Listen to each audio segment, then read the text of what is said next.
Praise the Lord. ദൈവനാമത്തിന് മഹത്വമുണ്ടാകട്ടെ. നാം ഒരിക്കൽ കൂടെ ബി എ ഗുഡ് പാരന്റ് എന്ന വിഷയവുമായി ദൈവവചന ധ്യാനത്തിന് മുമ്പിൽ കടന്നു വരികയാണ്. ടാമി പ്രൈസ് സെന്റർ നിങ്ങളെ ആത്മാർത്ഥമായി സ്വാഗതം ചെയ്യുന്നു. മത്തായിയുടെ സുവിശേഷം 15-ാം അധ്യായം അതിന്റെ 21-ാമത്തെ വാക്യം മുതൽ മർക്കോസ് 7-ാം അധ്യായം 24 മുതലുള്ള വാക്യങ്ങളും നമ്മൾ നോക്കുമ്പോൾ ഒരമ്മയുടെ പ്രാർത്ഥന നോക്കിക്കേ.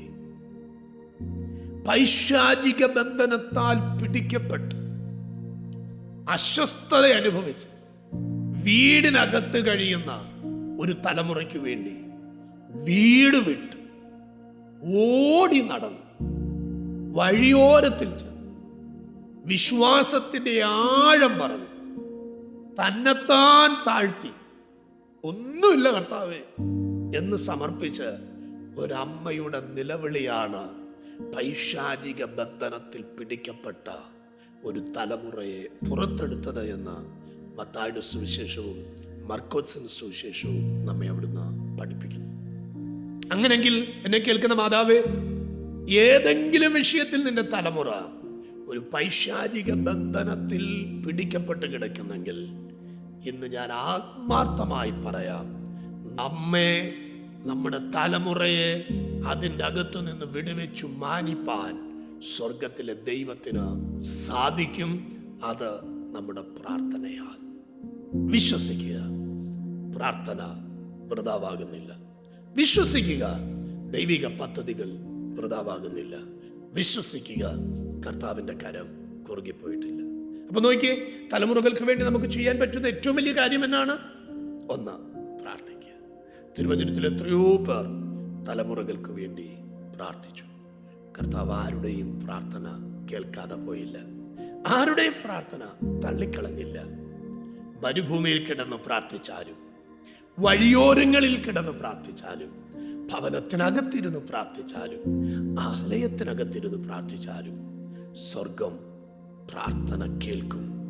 മാതാവേ, നിന്റെ തലമുറയ്ക്ക് വേണ്ടി നീ കരയുന്നത് ഏത് സാഹചര്യത്തിലായാലും ഏതനുഭവത്തിലായാലും മറുപടി തരുന്ന ഒരു സ്വർഗത്തിലെ ദൈവം.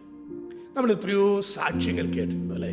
ഇന്ന് ശക്തമായ നിലയിൽ പ്രവചന ശുശ്രൂഷയിലും വചന ശുശ്രൂഷയിലും വർഷിപ്പിലും ഒക്കെ പ്രയോജനപ്പെടുന്ന ഒത്തിരി ദൈവദാസിമാരുടെ സാക്ഷ്യങ്ങൾ കേട്ടിട്ടില്ലേ?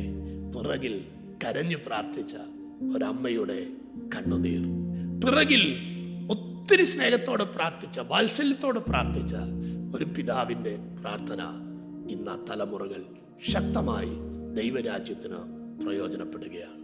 അതുകൊണ്ട് നമ്മുടെ ലൈഫിൽ നമുക്ക് നമ്മുടെ തലമുറകൾക്ക് വേണ്ടി പ്രാർത്ഥിക്കാം. അവർ കാണട്ടെ തലമുറകൾക്ക് വേണ്ടി പ്രാർത്ഥിക്കുന്നത്, അവർ കേൾക്കട്ടെ തലമുറകൾക്ക് വേണ്ടി പ്രാർത്ഥിക്കുന്നത്, അവരറിയട്ടെ അവരുടെ ലൈഫ് പ്രാർത്ഥനയിൽ നിൽക്കുന്നു, പ്രാർത്ഥനയിൽ നിലനിൽക്കുന്നു എന്നുള്ളത് അവർ മനസ്സിലാക്കട്ടെ. ലോകത്തിന്റെ ഏത് രാജ്യത്ത് ഏത് മേഖലയിലായാലും പിറകിൽ അവരെ പ്രാർത്ഥനയിൽ വഹിക്കുന്ന ഒരു പിതാവ്, ഒരു മാതാവ് അവർക്ക് പുറകിലുണ്ട് എന്ന് അവർ തിരിച്ചറിയട്ടെ. അങ്ങനെ നമ്മുടെ തലമുറകളെ നമുക്ക് പ്രാർത്ഥനയിൽ വളർത്തിയെടുക്കാം. നാം അവർക്ക് വേണ്ടി പ്രാർത്ഥിക്കുക. ഒരു നല്ല പിതാവിന്റെ ഉത്തരവാദിത്വം, ഒരു നല്ല മാതാവിന്റെ ഉത്തരവാദിത്വം തലമുറകൾക്ക് വേണ്ടി പ്രാർത്ഥിക്കുക. എന്തെങ്കിലും ഒരു ലോകപരമായ നേട്ടത്തിനു വേണ്ടിയല്ല, അല്ലെങ്കിൽ എന്തെങ്കിലും ഒരു ശാരീരിക ബുദ്ധിമുട്ടുകൾ അവർക്കുണ്ടെങ്കിൽ അവരുടെ സൗഖ്യത്തിന് വേണ്ടിയല്ല, അതൊന്നും വേണ്ടെന്നല്ല. പക്ഷെ ഏറ്റവും വലിയ യാഥാർത്ഥ്യം, അവർ ദൈവിക വിഷയത്തിൽ, ആത്മീയ വിഷയത്തിൽ പക്വതയോടെ, വിശ്വസ്തയോടെ ദൈവത്തെ സ്നേഹിക്കുന്നവരായി വളർന്നു വരുവാൻ നമുക്ക് അവർക്ക് വേണ്ടി പ്രാർത്ഥിക്കാം. അങ്ങനെ ഒരു ആത്മീയ അനുഭവം നമ്മുടെ അകത്ത് അവിടെ നിന്നുണ്ടാകട്ടെ.